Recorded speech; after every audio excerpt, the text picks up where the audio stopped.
समाज के अंतिम छोर पर खड़े व्यक्ति तक पहुंचने के लिए अभी हमें लंबा सफर तय करना होगा कि भारत को यदि विकसित बनना है तो हमें प्रौद्योगिकी यानी कि टेक्नोलॉजी का बड़े पैमाने पर इस्तेमाल करना होगा। युवाओं को उन्नत कौशल से सुसज्जित करना होगा और जब सपने और संकल्प बड़े होते हैं तो निसंदेह पुरुषार्थ भी बड़ा होता है। ये कभी मत सोचिए कि एक आदमी देश के लिए कुछ नहीं कर सकता। केंद्र सरकार के उपक्रम नेहरू युवा केंद्र द्वारा आयोजित युवा संवाद कार्यक्रम में लाइफ टाइम्स टीवी के चीफ एडिटर पंकज सूद ने यूथ आइकॉन के रूप में शामिल होकर युवाओं को प्रेरित किया। सोमवार को सोलन के एमसी हॉल में आयोजित युवाओं से खचाखच भरे सभागार में पंकज सूद ने विकसित भारत के लक्ष्य विषय पर संबोधन और चर्चा के माध्यम से उपस्थित युवाओं से संवाद किया।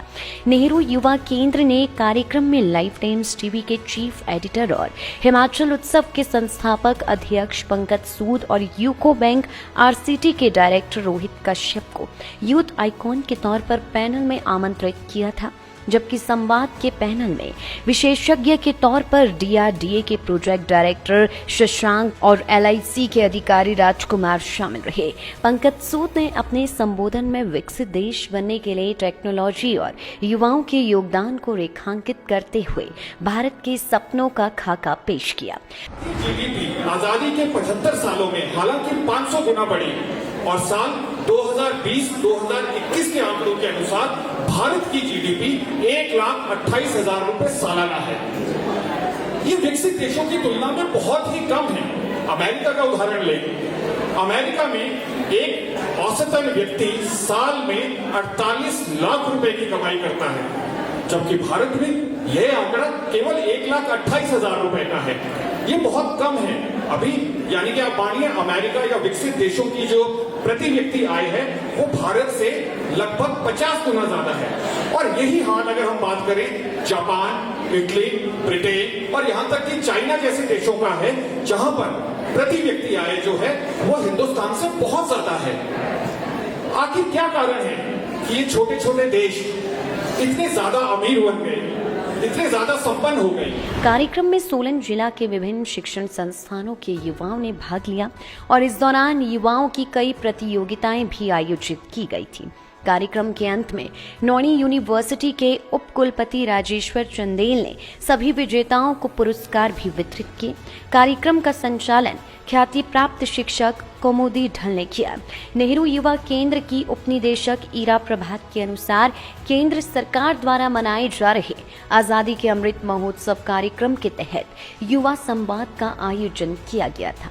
सम्मेलन के अलग अलग सत्रों में खादी बोर्ड के उपाध्यक्ष पुरुषोत्तम गुलेरिया, नगर निगम की मेयर पूनम ग्रोवर सहित नौणी यूनिवर्सिटी के कुलपति राजेश्वर चंदेल मुख्य मेहमान के तौर पर शामिल हुए।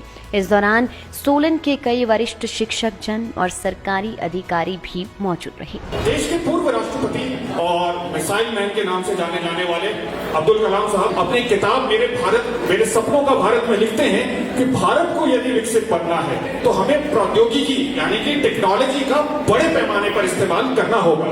हमारे सामने Japan, Australia, Taiwan, south Korea ऐसे छोटे छोटे देशों के उदाहरण हैं जिन्होंने प्रौद्योगिकी टेक्नोलॉजी का उपयोग कर अपने काम धंधों को कई गुना बढ़ा दिया और इस तरह आज उनके लोग संपन्न लोगों की श्रेणी में आने लगे हैं।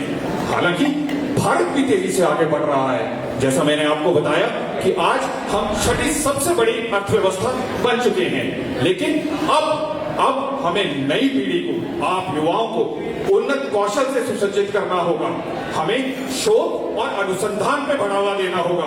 देश को मैन्युफैक्चरिंग हब बनाना होगा और इसके साथ साथ कृषि में भी ग्लोबल लीडर बनना होगा।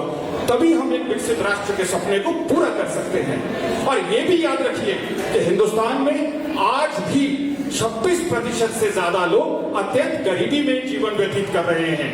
आज भी देश में अशिक्षा और बेरोजगारी बड़े पैमाने पर व्याप्त है, लेकिन देश ने तो ठान लिया है, देश ने संकल्प लिया है कि अगले 25 सालों में हिंदुस्तान को एक विकसित राष्ट्र बनाना है।